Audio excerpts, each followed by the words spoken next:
శ్రీమద్భగవద్గీత 5వ అధ్యాయం కర్మసన్యాసయోగం 24వ శ్లోకం. యోంతః సుఖోంతరారామః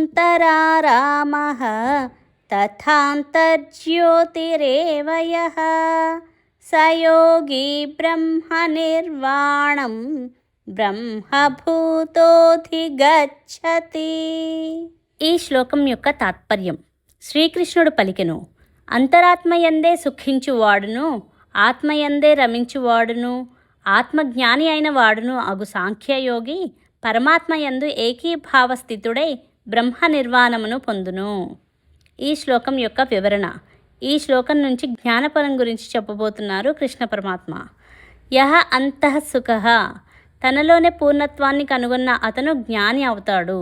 అంతః అంటే అంతరాత్మ అంటే సత్యం. పూర్ణత్వమే తన అసలు స్వరూపం లేదా ఆత్మస్వరూపం అని తెలుసుకుంటాడు. అంతః సుఖః అంతరారామః అంతర్జ్యోతిరేవ యః. జ్యోతి అంటే తెలుసుకోవటం. తన ఆత్మ గురించి తన పూర్ణత్వం గురించి తెలుసుకున్న వ్యక్తి అని అర్థం.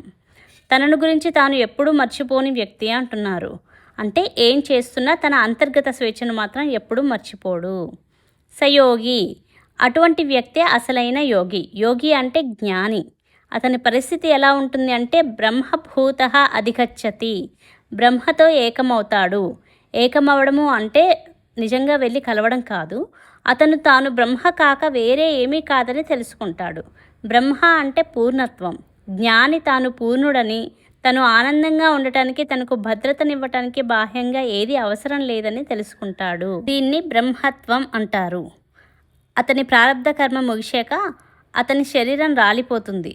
అప్పుడు ఏమవుతుంది అంటే నేను శరీరాన్ని కాను, మనసును కాను అని తెలుసుకుంటాడు. కాబట్టి అంతకుముందు శరీరం ఉన్న చైతన్యం అయితే మరణం తర్వాత కూడా బ్రహ్మ నిర్వాణం, శరీరం లేని చైతన్యం అవుతాడు. అంటే విదేహ ముక్తిని పొందుతాడు. మరణించక ముందు ముక్త పురుషుడే, మరణించాక కూడా ముక్త పురుషుడే అంటున్నారు కృష్ణ పరమాత్మ. హరే కృష్ణ.